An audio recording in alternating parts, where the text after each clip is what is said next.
I'm Mark, And I'm Josh. and this is Alter Ego Comics TV, episode number 137. We are from Alter Ego Comics, a comic book store in Lima, Ohio, and we read a bunch of comics last night, just a ton of them. So many great books came out this week, and we're here to tell you which ones we liked the best, in the hopes that you will come down to Alter Ego or head out to your local comic book store and pick them up and reward quality. So, I will start with Velvet, number 1. This is written by Steve Epting with artwork written by Ed Brubaker with artwork by Steve Epting. This is the team behind the most recent successful Captain America series. Started in 2006-ish. The series that included the introduction of the Winter Soldier, bringing Bucky back from the dead, and killing Captain America. So that was kind of cool. So these guys have a good working relationship together. They've done kind of espionage spy stuff, but this is taking it to a different level. Velvet Templeton is the main character in the book. She is the secretary to the director of some super secret spy organization, and this takes place in the 1960s and 70s. But she's more than a secretary, as we find out in this. She actually narrates the first issue, and I really enjoyed it. It was everything I wanted it to be.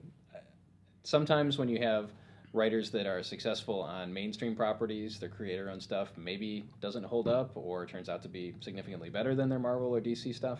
And this is it was definitely an above-average book. If you like movies like the Jason Bourne films, if you like Mission Impossible, again, we've got a strong female lead character, which we've seen a lot of over at Image Comics, and I'm not criticizing that, that's not a bad thing. But with Lazarus and Velvet, and we've got another book, Pretty Deadly, coming up this week. There's more than that, but those are just the ones off the top of my head. I was very, very pleased with Velvet issue number 1, and if you are local, you can come in and pick this up risk-free at the store. So you buy it, try it. If you don't like it, bring it back within 7 days in near mint condition, and we'll give you store credit for it. So there's absolutely no reason not to take a chance on this. I think you'll end up liking it. Yeah. I especially like that with classic spy stuff. I mean, this is set in the past, in the 60s, the 70s. We get jumps around chronologically in flashbacks. And I especially liked, it's so easy with Austin Powers and Archer and stuff like that. It's so easy to slip into parody. They did a great job of maintaining the classic feel and doing the iconic stuff and still being fresh and new. So great job, Ed Brubaker. Thumbs up from Josh. Great job, Steve Epting. I think this is the best work of his career. Yeah. The artwork was amazing. Next up, we've got issue 2 of Sex Criminals. Sex Criminals. Written by Mad Fraction, art by Zdarsky. Chip? Yeah. That's right, Chip. Chip Zdarsky. This is the second issue of Sex Criminals. If you'll recall, the first issue we told you about, we've got a world where the main character, when she climaxes, freezes time, and so naturally they decided to use that to rob banks. And this, the first issue was the backstory in the main character. This is the same kind of origin story for the other main character from the first book. I don't know if it's her boyfriend or the male character in the book. And it was very good. It was poignant, a lot of flashbacky. It was just cool, and it was really, really funny. And also especially hilarious is there's like 3 pages of letters in the back, which is very impressive for a second issue, given the cycle time on printing a book. Like, they had to have those letters almost as soon as the first issue came out. Just hilarious, lots of fun. Very cool and fresh, and superpowers we have not seen before, which is something I enjoy. It is really good. It's tough to give the elevator pitch on this and summarize it, other than the main, it's a man and a woman, and they find each other, and both of them can stop time when they orgasm. That's what it is. But the origin story in issue number 1, from her origin story and now his origin story, on how they discovered that they had this ability. It's just priceless, and it's very real too. I mean, You read the letters pages in here, and you see a lot of people writing in, women writing in saying thank you for handling, a woman coming into, or a girl coming into maturity this way. Stop laughing. It was just handled very well and very realistically. From that first issue, the whole bathroom scene was just, you have to pick this up. Really, it's like nothing else on the stands right now. And it's really good. It's really good. The letters pages had me laughing out loud in this one. You know, it's an all-Image show this week.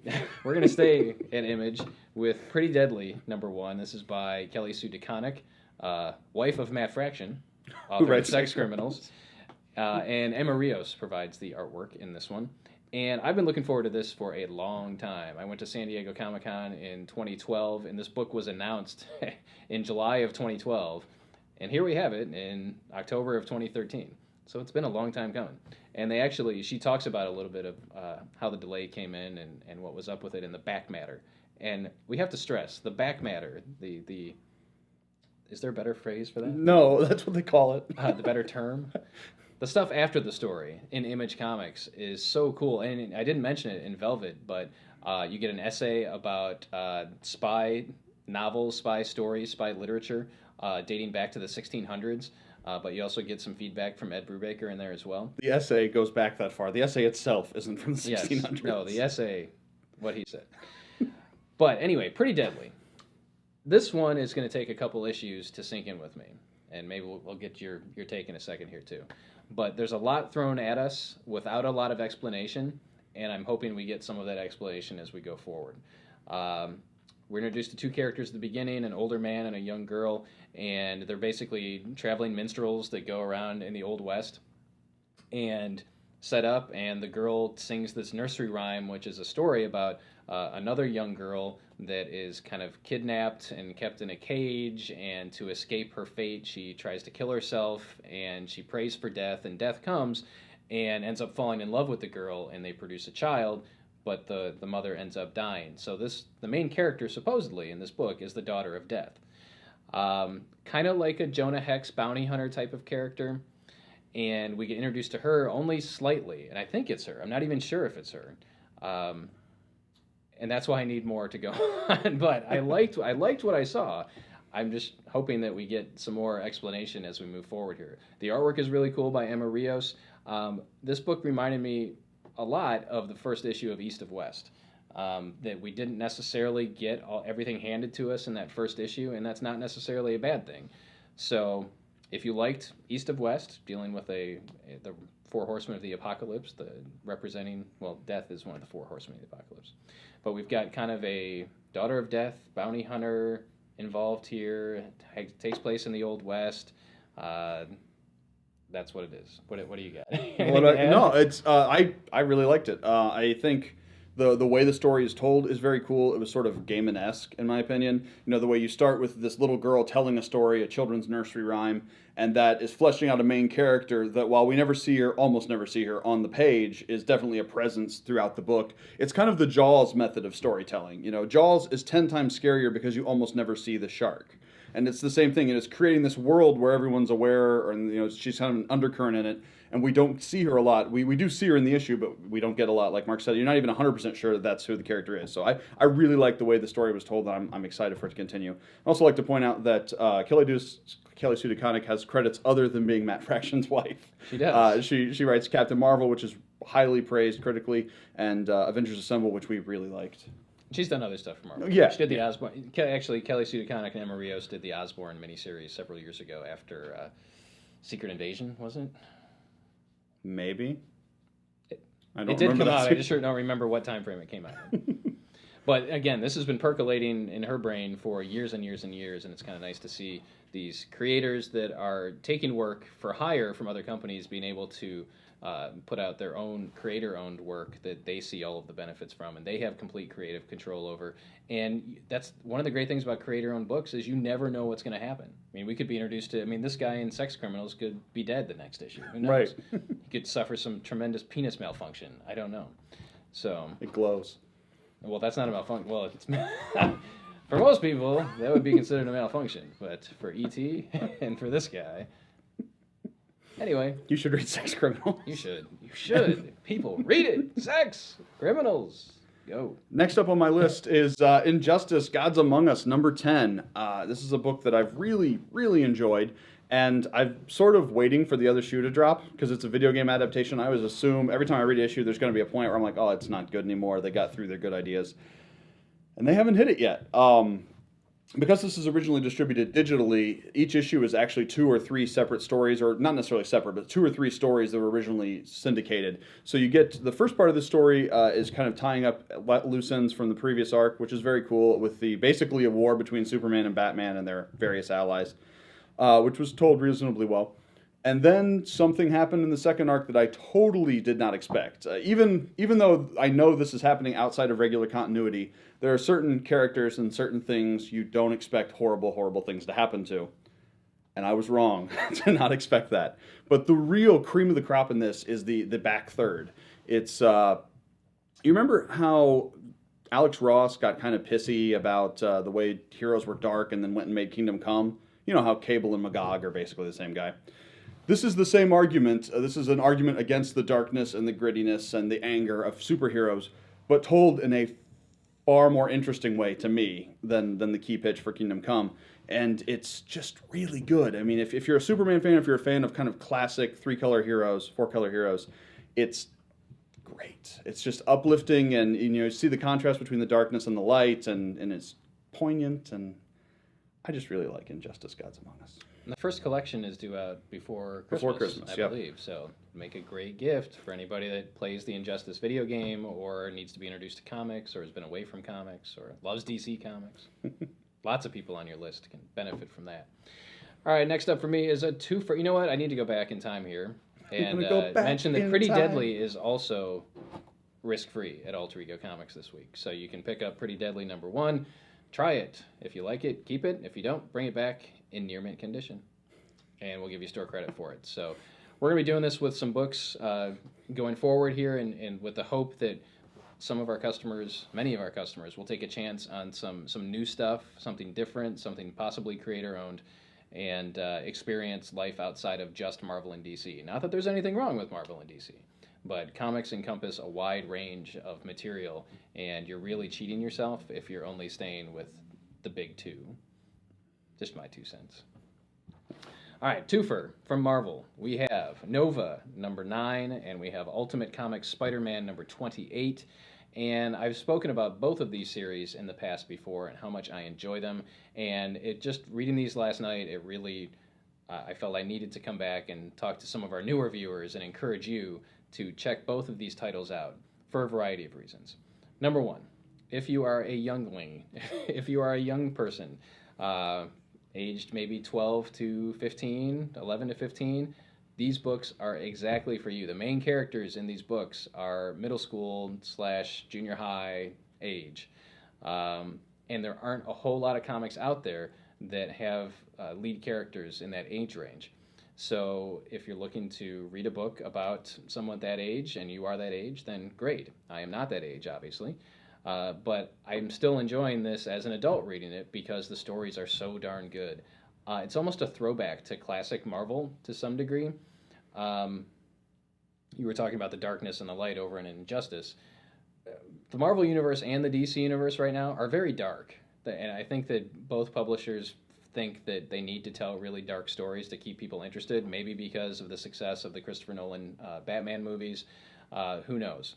And comics have been dark since the 90s, but there are little shining lights in both universes. We've got books like Daredevil and Hawkeye and Young Avengers over at Marvel, including Nova and Ultimate Comics Spider-Man. I'm trying to think of what we have at DC that's kind of lighter. Anything? No, I can't think of anything. So time's up.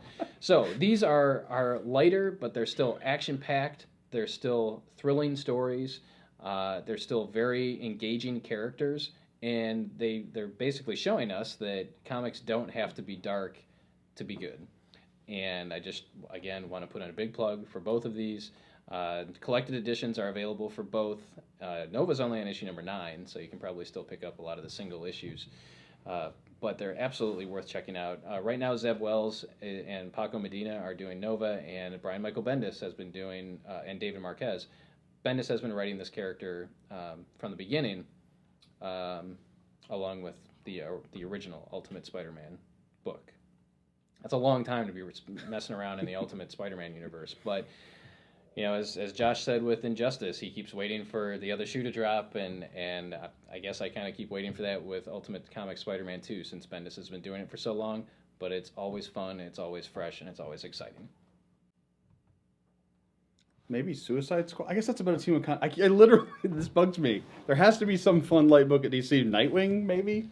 He's looking for his parents' killer. It's not that friendly. Okay. Anyway, there's got to be. I mean, Daredevil. Foggy's got cancer. It's not that there's not serious stuff happening. Well, he just recently acquired it. So in the beginning, 6 or 8 issues ago. Yeah, well, Daredevil was really light when Wade first came on board. I mean, there was still action, there was still excitement.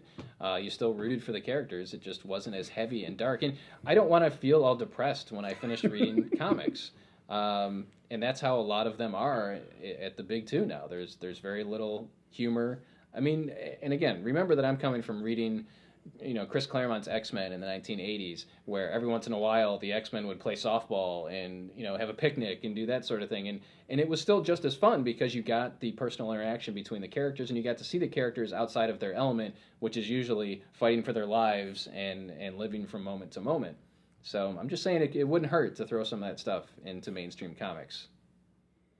On a tangentially related note, we're not talking about Battle for the Atom this week, but Wolverine the X-Men did come out. It's the next part. It was still awesome, and some of the dialogue and stuff in there made me think of the classic kind of fun stuff, even if it was kind of dark. That whole Battle of the Atom, it's a somewhat dark story, but it has a very classic feel to it, and I'm thoroughly enjoying it as well. That's super awesome. Wolverine's never having sex again. So next up, I have a whole list of quick hits for you, things that you need to know came out, but I've maybe told you about before, or maybe because of the nature of the story, I can't tell you more this week, so we'll just give you the quick hits.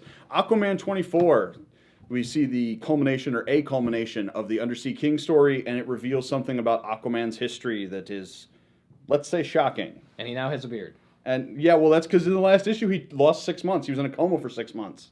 I don't know how that's going to work with Justice League and everything else, but... next up, the last part of the secret origin of Tony Stark in Iron Man 17. This is potentially a game changer. You know how they bring stuff out in comics? Maybe it'll get washed away with the next Now or the next New or the next Crisis. But as of right now, what happens in this issue of Iron Man is not to be missed. Say what? No. What? Also, Anchorman comes out December 20th. Anchorman 2. Marvel Now What, number 1. This is a Marvel humor book in the spirit of Assistant Editors Month and Not Brand X and all the classic stuff Marvel used to do in the 80s. What the? What the? There was What the. I loved that comic as a kid. Question marks and exclamation points. What the? And that's what it is. It's a bunch of 2-3 page stories making fun of Marvel, and they take some pretty broad hits. I mean, they hit a lot of the stuff that I would not have called them being okay publishing about themselves. So Marvel Now What, a lot of fun, especially poking fun at the comic industry insiders. The second part of DC Universe versus Masters of the Universe is out, and we actually have the DC Universe and the Masters of the Universe meeting and things happening. The first issue was great at setting the stage and giving you a feel, but this one actually brings heroes to blows and was a lot of fun. Really cranked it up. And last up, Rat Queens, number 2. Rat Queens. Sorry. No, it's okay. If Anchorman if Anchorman was a D&D campaign, it would be Rat Queens. Stupid, funny, dirty jokes, people insulting and yelling at each other, idiots and swords and stabbing and humor, and Rat Queens number 2. Fairies and vampires and thieves and... Is there a vampire? Yeah. Yeah, in the first issue, yeah. And also winning last week's trivia contest and My Respect was Leafman 55. In addition to My Respect, you also gain one-time access to the Alter Ego Comics Executive Washroom. It is remarkably similar to the regular washroom. But congratulations for guessing or knowing that Rio Bravo was the movie Hawkeye was watching in the last issue of Hawkeye. Do we have any fun trivia this week? Do we have any fun trivia? I don't know. They got that one pretty easily, so or at least he did. I didn't come prepared to offer a no prize this week, but perhaps I will in the future. So that's it. I don't know what else to say. There's a lot of great stuff, as usual. A lot of stuff to look forward to coming out in the weeks ahead. So head out to your local comic book store, support your local store, and hopefully, if that's us, support us. We need your support. Thank you for your support. Good night.